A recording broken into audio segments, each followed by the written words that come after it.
Good day to you. My name is Taff Griffiths and I'm the lead paramedic trainer for Tidal.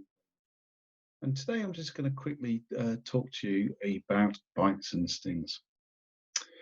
So with the summer coming on to the horizon, the weather is getting better and those little critters, things like bugs and wasps and bees are coming out. So what should we do? If we do get stung or bitten by an individual little insect, what we need to do is move away to a safe area. This is just negate trying to get any more bites and stings from us. If it's a sting, what we need to do is, if it's still in there, we need to remove the sting. This can be done with the edge of a credit card or something similar. And what we just try to do is scrape away that sting. What we don't want to be doing is using any tweezers.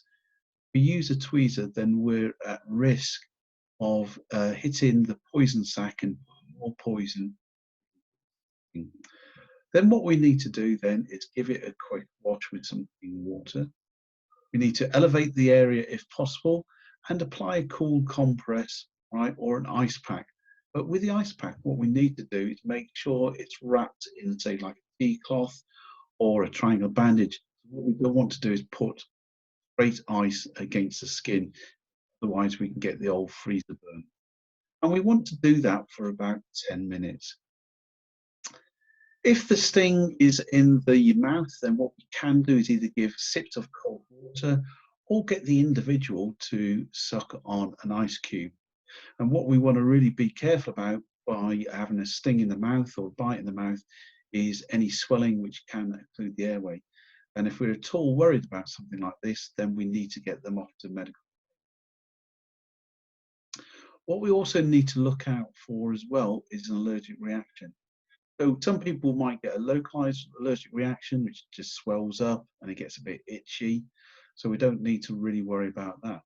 But if they sort of start demonstrating for a severe allergic reaction where they have difficulty breathing, where they have swelling of the lips, the eyelids or the throat, or they feel a bit dizzy or faint, get a bit confused, their heartbeat's a wee bit rapid, okay, or they have an all-over rash or hives, as you may call it, or they start feeling a bit nauseous, start vomiting and cramping up, then we really need to get them off to medical aid.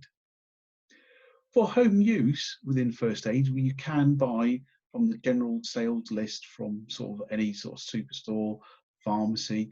There are bites and cream sort of remedies out there which you can utilize.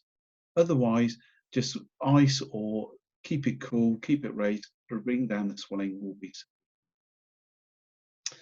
For those wonderful animal bites or human bites, they can be a bit dirty and everything else. So what we need to do for an animal bite or a human bite is to really give it a good old clean, good irrigation of the wound.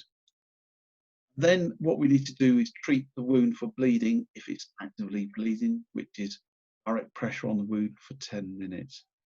If it's only a small wound and the person's fit and healthy and everything else, what we can do is just dress it with a low adherent dressing and change out the dressing on a daily basis just to make sure that the wound is still clean and it doesn't get infected.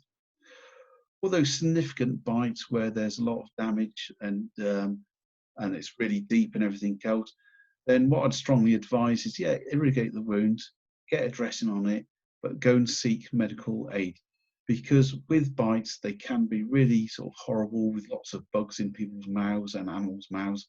So it's really good to get them off to A&E for that seek medical aid to get it irrigated and possibly any other medications that they need to stave off.